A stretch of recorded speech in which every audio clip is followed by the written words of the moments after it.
Clemazong han soi vele logila thren ka tan chun ho mai thaya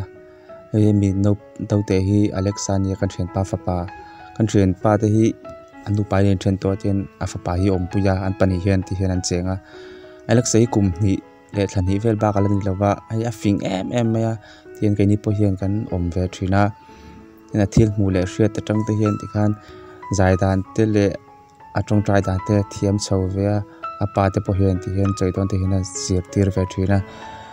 a kum rol pui ro wa chuan a fing ber ti la ka hria ta chuan la fing ber at lo la tong thai ber ani ei ui te hian ngai na ui ne te na in pu na ti hian hetiang emema no pangkiu no pangduam fing hi an tam lo hle ka ria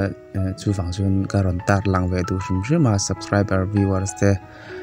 in mu ve tan ka tu ve shima han om vel thin tan lo chuan a fin zia te hi kan hrelo mai thaya ma se bigina doi ni khatin khom pui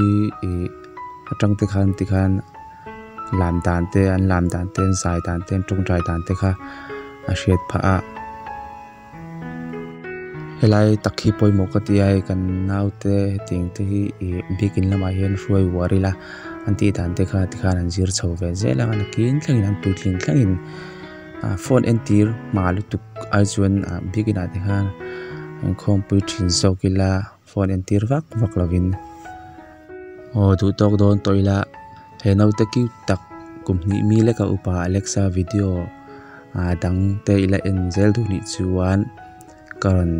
dale don dia ole tur tan chuan choi tui vek ule